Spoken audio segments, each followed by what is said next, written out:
Rosalinda. Ano? Dadali mo sa kanya ang bata? Opo, Mama. Pero bakit? Nangako ka sa akin na iiwan mo na siya dito. Wala akong pinangako, Mama. Sabi mo nasa iyo tong bata at ang sinabi ko lang wala akong pakialam kung nasan siya. Kung ganun pala, bakit mo dadalhin doon ang bata? Dahil nabaliw si Rosalinda nung malaman niyang merong kumuha sa anak niya at pwede siyang gumaling kung ibabalik ko ang bata sa kanya. Wala kayong balita sa asawa niya? Wala, Fedra. Alam pa niya nagkaganyan siya? Baka alam na niya. Alam na ng mga nasa kanila.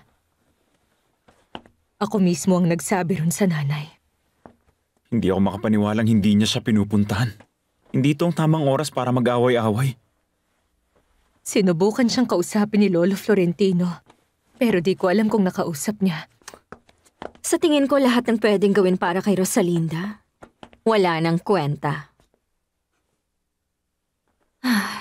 Wala na tayong magagawa para sa kanya. Huwag ka ang ganyan, Fedra. Laging may pag-asa. Salamat, Anibal.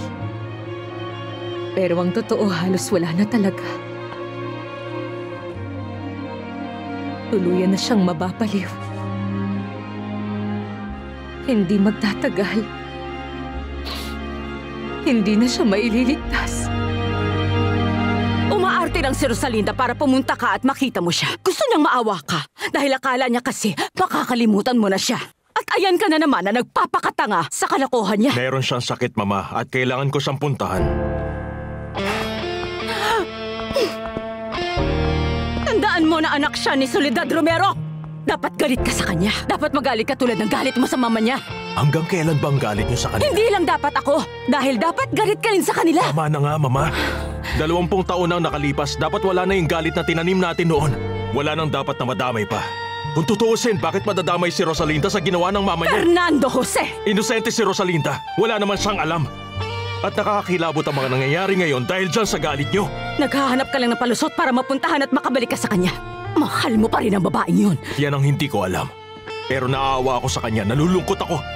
Ay, pero ang mama niya walang awa sa iyong papa. Ako, naaawa kay Rosalinda. Kung sinasabi mo na baliw na nga siya, kanino mo ibibigay ang bata, ha? Doon sa mamamatay tao? Sa tingin mo ba mas mabuting na kay Soledad Romero ang anak mo kaysa dito sa akin, ha? Hindi ko alam ang gagawin ko, Mama. Pero ngayon, ang sigurado lang, kailangan ni Rosalinda ang anak niya dahil nakadepende dito sa anak niya ang paggaling niya. Kaya, pupuntahan ko siya. Sumama ka, Alcira. Ako po, senyor. Nagtatrabaho pa si Alcira. Sasama siya sa akin, Mama. Para tulungan ako sa bata. Tara na. Fernando Jose! Fernando Jose, makinig ka sa akin! Fernando Jose, makinig ka, sabi!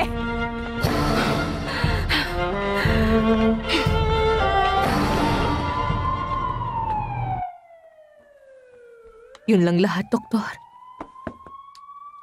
Sapat na mga nangyari sa babaeng to para masiraan talaga siya ng ulo. Nalaman na po ba niya na kayo ang totoong ina niya?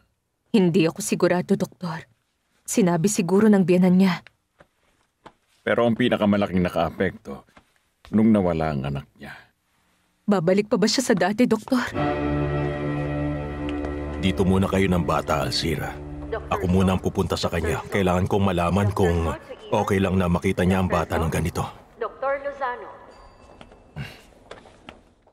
Titingnan namin ang magagawa namin. Pakiusap, Doktor. Gawin niyo po ang lahat ng makakaya niyo. Kaming bahala, Senyora. Basta gawin niyo ang lahat.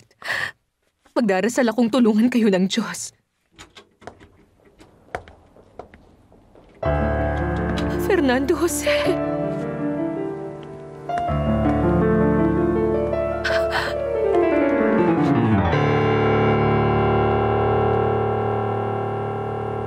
Kailangan ko nang aminin kay Valeria at Fernando sa ang totoong nangyari. Kailangan nilang malamang inosente ka. Na ako yung dapat na nakulong ng dahil sa pagkamatay ni Jose Fernando. Mahal kita, Rosalinda. Sa kabila ng lahat, ikaw pa rin ang pinakamamahal ko. Nandito ang anak mo, Rosalinda. Siya ang anak mo. Ayoko sa kanya! Hindi ko siya anak!